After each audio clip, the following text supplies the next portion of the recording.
नमस्कार, स्वागत है आपका नादी टीवी में और मैं हूं आपके साथ पूनम जैन। चलिए शुरुआत करेंगे बुलेटिन की और सबसे पहले रुक करेंगे इस वक्त की बड़ी खबर का। इस वक्त की बड़ी खबर हमें मिल रही है भोपाल से। पूर्व सीएम दिग्विजय सिंह ने फिर सिंधिया पर निशाना साधा है। ट्वीट कर सोनिया राहुल के रिश्तों की दुहाई दी है। ट्वीट के माध्यम से सिंधिया पर निशाना साधा। कांग्रेस ने मौका दिया फिर क्यों छोड़ा साथ। दिग्विजय सिंह ने ट्वीट कर सिंधिया पर निशाना साधा। पूर्व सीएम दिग्विजय सिंह ने एक बार फिर ज्योतिरादित्य सिंधिया पर निशाना साधा है। ट्विटर के माध्यम से कहा है कि सोनिया राहुल के रिश्तों की दुहाई दी है। कांग्रेस ने मौका दिया फिर क्यों साथ छोड़कर चले गए। और इसी खबर पर ज्यादा जानकारी के साथ हमारे पॉलिटिकल एडिटर मनोज वर्मा जी हमारे साथ जुड़ गए हैं। मनोज जी, जिस तरीके से दिग्विजय सिंह ने एक बार फिर सिंधिया पर निशाना साधा है, कहा कि सोनिया और राहुल के रिश्तों की दुहाई दी है, क्या मायने निकाले जाएं उनके इस ट्वीट के? जिस प्रकार का चुनावी माहौल की शुरुआत हुई है मध्य प्रदेश में, वो 3 महीने पहले जब सिंधिया ने कांग्रेस का दामन छोड़ के भाजपा में शामिल हुए थे, उसके बाद से कांग्रेस के तमाम नेता उन पर हमलावर थे। लेकिन सिंधिया ने चुप्पी साधी हुई थी। पिछले दिनों जब सिंधिया बीजेपी ऑफिस में पहुंचे थे वर्चुअल रैली को संबोधित करने, तब उन्होंने पहली बार कमलनाथ और दिग्विजय सिंह पर तीखे आरोप लगाए थे। वो खुद को टाइगर बताते हुए तमाम तरह के आरोप प्रत्यारोप लगाए थे। इसके बाद एक नई बहस छिड़ गई थी। उसके बाद से लगातार दिग्विजय सिंह खास तौर से सिंधिया पर आक्रामक रूप अपनाए हुए हैं। और जब से राजस्थान के में जो राजेश पायलट के बेटे सचिन पायलट वाला एपिसोड शुरू हुआ बगावत की, तब भी उन्होंने ट्वीट किया था और सचिन पायलट के रिश्तों की दुहाई दी।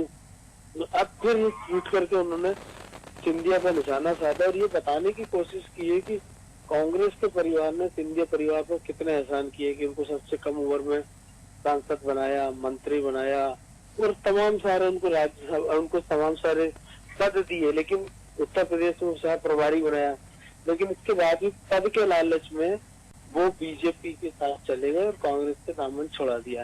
हालांकि सिंधिया लगातार कहते रहे हैं कि वो किसी पद के लालच में नहीं गए हैं, वो आत्मसम्मान की खातिर बीजेपी में शामिल हुए थे। लेकिन जिस प्रकार से दिग्विजय सिंह हमलावर रुख अपना रहे हैं, लगातार ट्वीट कर रहे हैं, बयान दे रहे हैं, उससे साफ है कि ये मामला अभी लंबा चलेगा। इसका अभी कोई अंत नजर होता दिख नहीं रहा। जी मनोज जी, शुक्रिया इस तमाम जानकारी को साझा करने के लिए। तो बिल्कुल दिग्विजय सिंह ने एक बार फिर सिंधिया पर निशाना साधा है। ट्विटर के माध्यम से कहा कि साथ छोड़कर क्यों चले गए। सोनिया और राहुल के रिश्तों की दुहाई दी, फिर क्यों कांग्रेस ने मौका दिया, फिर क्यों ज्योतिरादित्य सिंधिया ने साथ छोड़ा, ये कहना है दिग्विजय सिंह का। और जिस तरीके से लगातार जो है दिग्विजय सिंह सिंधिया पर निशाना साध रहे हैं, जाहिर सी बात है कि ये मामला अभी थमता हुआ नजर नहीं आ रहा है। आगे भी इस तरीके के कई ट्वीट हो सकता है देखने को मिले।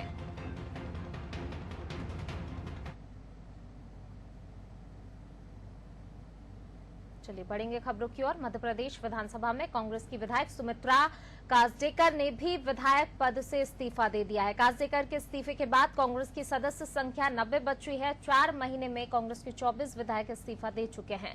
बुरहानपुर की नेपा नगर विधानसभा सीट की कांग्रेस विधायक सुमित्रा काजडेकर ने शुक्रवार दोपहर विधानसभा सचिवालय में विधायक पद से इस्तीफा दिया है। देर शाम सीएम शिवराज सिंह चौहान और प्रदेश भाजपा अध्यक्ष वी डी शर्मा की मौजूदगी में उन्होंने भाजपा की सदस्यता भी ग्रहण कर ली है। विधानसभा के प्रमुख सचिव एपी सिंह ने काजडेकर का इस्तीफा प्रोटेम स्पीकर रामेश्वर शर्मा को भेजा था, जिसे स्वीकार कर लिया गया है। काजडेकर के इस्तीफे के बाद अब तक 24 विधायकों ने विधायकी छोड़ी है और 2 विधायकों का निधन हुआ है।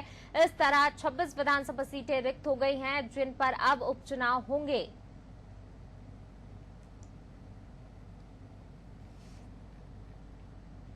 सुमित्रा काजडेकर 2018 के चुनाव में बीजेपी की मंजू दादू को पराजित कर विधायक चुनी गई थी। अब जब वो बीजेपी में आ गए हैं तो अगले चुनाव में मंजू दादू की टिकट पर खतरा दिखाई पड़ रहा है। लेकिन मंजू दादू ने सधा हुआ बयान दिया है। काजडेकर के इस्तीफे के तत्काल बाद मंजू ने कहा कि पार्टी का जो भी फैसला होगा उन्हें मंजूर होगा। सोशल मीडिया और आपके न्यूज़ के द्वारा जानकारी मिली है कि उन्होंने इस्तीफा दिया है, लेकिन अभी तक पूरी जानकारी मुझे भी उपलब्ध नहीं हो पाई है कि क्यों दिया है। अभी मैं आदरणीय सांसद महोदय जी और प्रदेश अध्यक्ष जी से बात करूंगी कि क्यों दिया है, और जो भी जानकारी रहेगी वो आप लोग तक तो पहुंचे जाएगी। अगर वो बीजेपी ज्वाइन करती है तो स्वागत है उनका? बिल्कुल स्वागत है। तो फिर एक टक्कर हो जाएंगी आपकी नेपानगर से बीजेपी की? कोई दिक्कत नहीं है, परिवार का सवाल है और पार्टी जो भी निर्णय लेगी वो सर्वोपरि है। नेपानगर की विधायक सुमित्रा देवी काजडेकर के कांग्रेस छोड़ने पर बयानबाजी का दौर भी तेज हो गया है। मंत्री गोविंद सिंह राजपूत ने कहा है कि विधायकों के कांग्रेस छोड़ने की एक ही वजह है, विकास न होना। कोई भी नेता हो, कार्यकर्ता हो, वो अपने क्षेत्र का विकास चाहता है।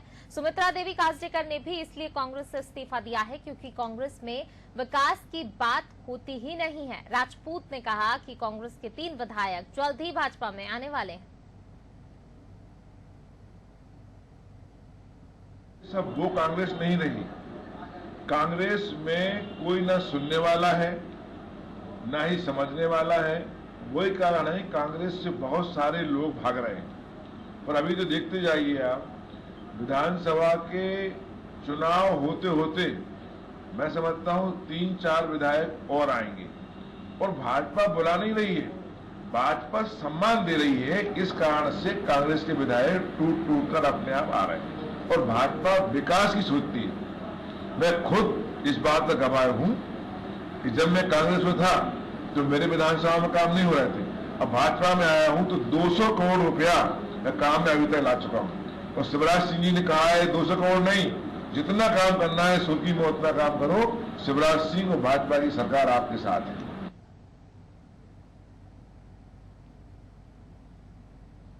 और चलिए इसी बीच रुक करेंगे अगली खबर का। इस वक्त की अगली खबर हमें मिल रही है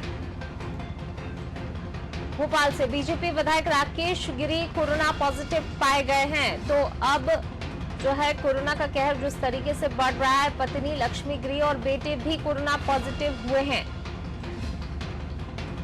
टीकमगढ़ से बीजेपी विधायक राकेश गिरी कोरोना पॉजिटिव पाए गए हैं। बीजेपी विधायक है राकेश गिरी की पत्नी और बेटे भी कोरोना पॉजिटिव पाए गए हैं।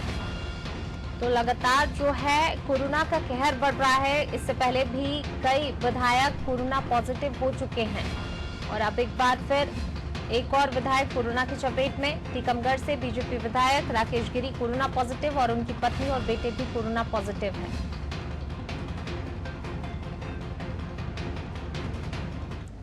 पूर्व सांसद केएन प्रधान की पुण्यतिथियों के अवसर पर उनकी पोती ने भोपाल के कोलार में केएन प्रधान मेमोरियल और डेंटल क्लिनिक खोला है, जिसका उद्घाटन पूर्व मुख्यमंत्री कमलनाथ और राज्यसभा सांसद दिग्विजय सिंह ने किया है। इस अस्पताल में आधुनिक तकनीकी से दांतों का इलाज किया जाएगा। कार्यक्रम में पूर्व विधानसभा अध्यक्ष एनपी प्रजापति, पूर्व मंत्री पीसी शर्मा, सज्जन सिंह वर्मा समेत कांग्रेस के तमाम कार्यकर्ता मौजूद रहे। वहीं पूर्व मुख्यमंत्री कमलनाथ ने खुशी जाहिर करते हुए केएन प्रधान की पोती को शुभकामनाएं दी हैं।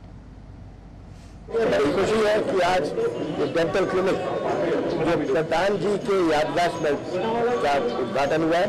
प्रधान जी मेरे साथ 8वीं लोकसभा में साथी थे और मुझे बहुत सारी बातें बहुत समय हमने साथ साथ काटा है।